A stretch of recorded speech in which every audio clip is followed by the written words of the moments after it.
Hi, my name is Bente, I'm the Norris Witch, and today I'm taking you on a plant walk with me, which just means I am taking you around in my garden and also my neighborhood, my new neighborhood that I moved to. And I am going to be showing you what kinds of plants are growing here, especially the native ones, because those are the important ones, and how they can be used in magic. Of course, plant correspondences, as all correspondences, are always subjective, so this is how I like to use specific plants in magic. You might agree with some, you might disagree with some. That's totally fine. But I'm going to be telling you what I use the plants for and what I learned about them. And yeah, with that being said, let us start. We are starting in my garden. And then later on we are going to be walking around probably, well, the fields, because there's not much else around here. So let's go.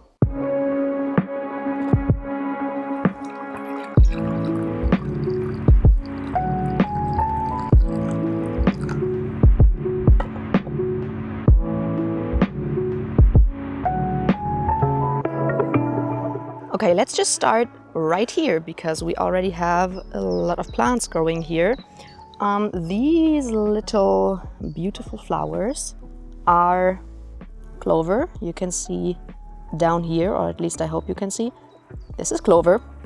You might know clover. It's, I mean, who doesn't know clover and its associations with luck, especially the lore of finding a 4-leaf clover being very lucky.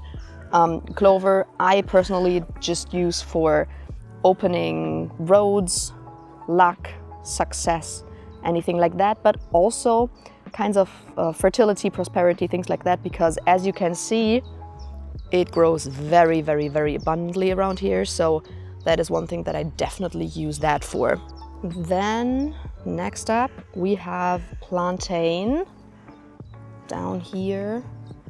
Wow, these are the leaves. I think this is considered a weed here in northern Germany because it is also very, very abundant here. I see this as both very earthy but also kind of airy, so I like to use this for grounding and healing purposes, but also for travel and especially travel protection. But also, yeah, again, it is very, very abundant here, so also fertility and prosperity and things like that. Any kind of weed that grows very abundantly can be used for abundance and prosperity, money, magic, things like that, in my personal opinion. Then another plant that we have in the garden is a whole bunch of hawkweed. You might wonder whether this is dandelion, whoever. No, this is not. This is a lookalike of dandelion. This looks very much like it, but you can see that, first of all, it grows multiple flowers on one stalk, and it has very, very hairy leaves, which normal dandelion also doesn't have.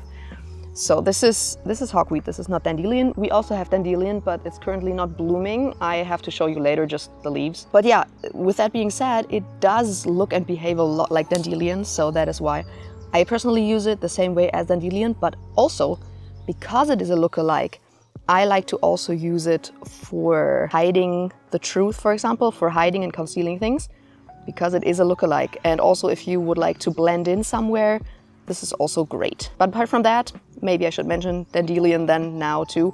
Dandelion, of course, used a lot in everything revolving around the sun, because this looks like the sun. It's a very solar plant. So everything revolving around the sun, around self-confidence, success, joy, anything like that. But also because it forms these wonderful seed bulbs. I don't know. You probably know what dandelion looks like when it's seeding. There's a lot of folklore around blowing the seeds away and the seeds then granting you a wish. I also use this for success and opening roads, wish magic, anything like that. And I do that with hawkweed as well as dandelion. Okay, next little flower that probably any German will know, and I mean probably most people in general will know, that is daisies. We have a bunch of daisies in our garden, and in general, again, very, very common in Germany. Any kind of field or grassy area you find, you will also find daisies growing. These little tiny, beautiful white flowers. I like to, again, because they are so commonplace here and very abundant, I like to use them again for abundance, fertility, prosperity, anything like that. But I also kind of connect them with solar virtues, joy and success and things like that. Because if I look at them, I don't know, they just bring me into a good mood. They remind me of summer, so that's why I like to use them for anything joyful, bringing a good mood. Also healing a little bit, anything like that. I think they're very nice little positive flowers. These are ones that I would never use for any Saturnian work or anything like that because they're just so joyful little tiny babies. All right, next up we have something not growing on the ground but actually on our garage door, and that is ivy. I really love ivy. Of course, ivy is a plant that grows on basically anything and grows up anything. It is, in my opinion, a very Saturnian plant. It grows anywhere on anything. It oftentimes grows on cemeteries, so I personally connected a lot to ancestors, spirits of the dead, the other world. But because of its Saturnian virtues, a lot also for protection, for example, concealing things, because if you let it grow, it will grow over everything. So if you want to conceal something, then ivy will be your friend. But what we have up here, also because up there is wild wine. Also great for concealing things because again, it grows all over anything you let it grow on. But yeah, ivy, also very protective, can be used to conceal things, can be used in bindings, for example, because it is a plant that grows on other things, so it kind of binds them, if that makes any sense. Then we have the plant growing above me, which is actually sadly not growing actually in our backyard, but in the neighbor's backyard. Well, there is nobody living there, but in the neighboring area. So it's growing behind our fence, but it's growing into our yard. And that is a huge oak tree.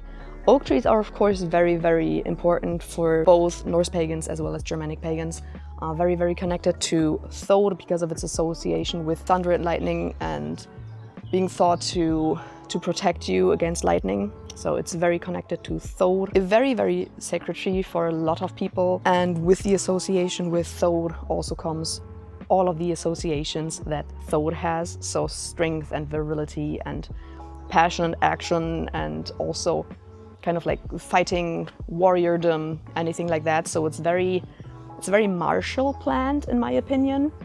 But also Jupiterian, if you ask me, because if you ask the Trolldom tradition, the acorns are also used for luck and money magic.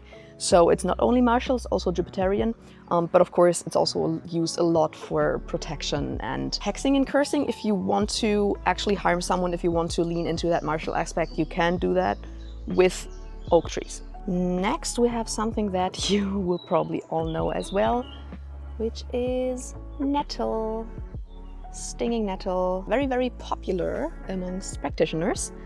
It is associated with Thor because of its stinging and burning quality, and with that also comes a lot of, again, Thor's qualities. Because of the stinging quality, it's perfect for hexing, cursing, banishing, protecting. Anything where you would want to hurt someone, you can use stinging nettle for.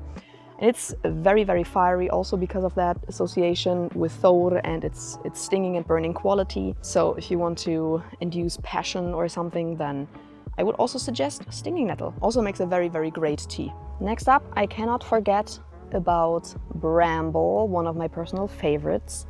I love it. It has a lot of associations with the folkloric devil, and it's in the rose family, if you didn't know. Because of that, it kind of has similar associations like rose plants, but still a little bit different. It has these wonderful flowers, which makes them great for like beauty and love magic and anything Venusian like that. But it also has a lot of thorns, so that makes it great for anything Saturnian. I kind of view this as a dark Venusian plant. So anything like protection, hexing and cursing, inciting pain into someone. Yeah, this dark Venusian quality is also shown by its black berries. A lot of like juicy fruit-bearing plants that have like juicy fruits like cherries and peaches and things are very Venusian, but this one has black fruits, or nearly black fruits, so very Venusian as well. Okay, then we have this little sticky feller, whose name I completely forgot. I don't know. I will put it on screen. I don't remember the name right now off the top of my head, but this is a very, very sticky winding plant. Blah.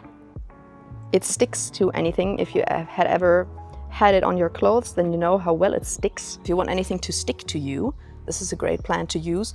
Also, as you can see, a winding plant, it grows on other plants as well. So again, we have this binding quality here. I use it for these two purposes, mainly. If I want something to stick to me, if I want a lover to stick to me, for example, or if I want to do a binding on someone, then this is definitely a plant that I would use.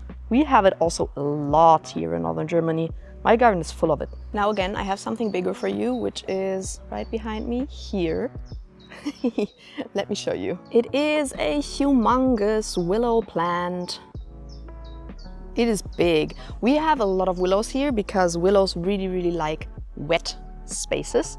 So here is another willow tree. We have a lot of them. Willows, because they like to grow anywhere where it's wet. They have a big association with water. They like to grow, for example, around marshes and around rivers and lakes, because there is a lot of water there. So they have this association with the water element, and with that, of course, a lot of like emotions. And especially if you look at a weeping willow, then of course it has a lot of associations with grief and sadness.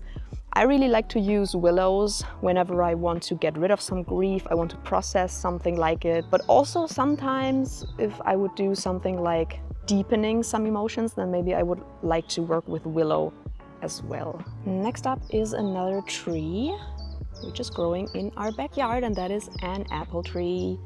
I love a good apple tree. It's a very, very magical tree. If you've ever cut an apple horizontally, then you will see that the space where the seed is in, it creates a pentagram. That is pretty cool. It's also associated a lot with Freya and with Frigg. It's also used a lot in love magic. That's what I would use it for most. Love a good apple tree. I'm very, very happy about having an apple tree in my yard. Can't wait to eat the apples in fall. Let's continue on to another tree I am very, very excited for, and that is... Wait, I am so excited about that. And that is... You can't even properly see it. Juniper! Juniper is a very, very magical plant. A lot of the times, if you cut down an entire forest, the juniper is the first to grow back. Makes it very, very magical. Juniper is perfect for anything that revolves around protection and banishing, especially banishing. I love using juniper berries for banishing.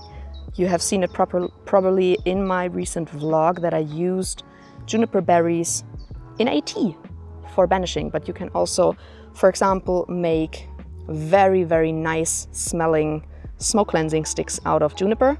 That is something that I'm definitely planning on doing, because this juniper bush is big.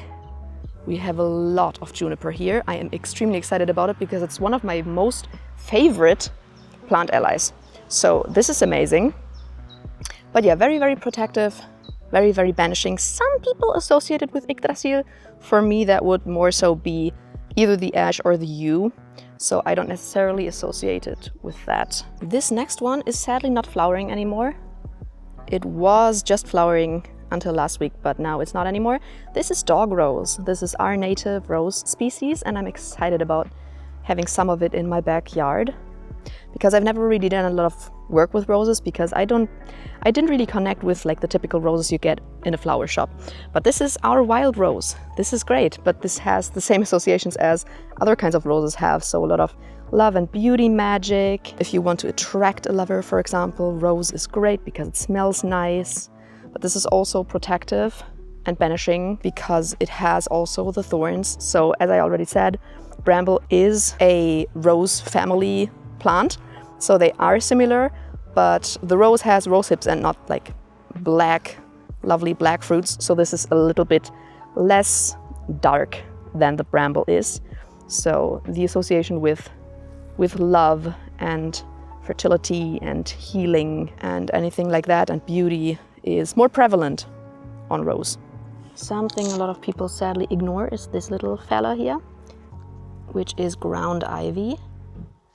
This grows a lot. It's like a ground covering plant. That's why it's called ground ivy probably. So this can also be used to conceal things, but it's also, at least for me, a very, very moony plant. So it's great for enhancing your psychic abilities, for meditation, trance work, divination, anything like that.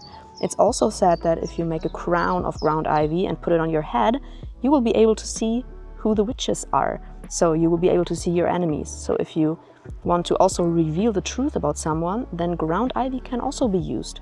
And it's very plentiful, so that's great. Down here we also have another little wonderful flower, which for a lot of Germans will be very boring, and a lot of people will not associate a lot of magic with this because it's so commonplace, and that is, I don't even know what it's called in English. I will put it on the screen, but in German it's called Butterblume, so basically butter flower. And because of its lovely yellow color, I associate a lot of solar virtues with it. So again, a lot of self-confidence, success, things like that. But also because of its name, because it's a butter flower, I would also use it to smooth things. So if you want something to go smoothly, then maybe consider adding a little butter flower to your magic. Alrighty, one last plant and then I will leave it at that, because I realized how many plants I actually have in my backyard. I actually underestimated that, so I don't really think I have to go outside of my backyard anymore, because I already was able to cover a lot of plants in here. But if you want to see more, because of course there are a lot more plants in my area, if you want a part 2, then tell me in the comments for sure. But let me show you this last one, which is very, very important. And that is this beautiful fella right here. You will probably know it. It's elder or elderberry. This grows very, very plentiful around here. In general, I think around Germany, but for sure northern Germany. This is a very, very important plant. It has a lot of connections with the other worlds, with elves or fairies, depending on your tradition, of course. But in my tradition, it's it's not fairies, it's elves.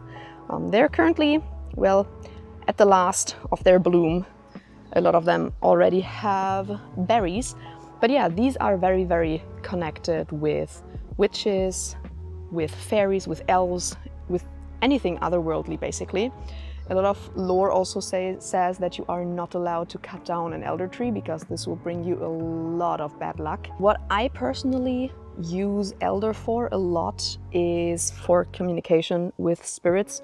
So if you make any incense as an offering for spirits or for deities, anything otherworldly, or if you want to make something for communication purposes, so maybe an oil that aids you in spirit communication, then I would say add elderflower or elderberry.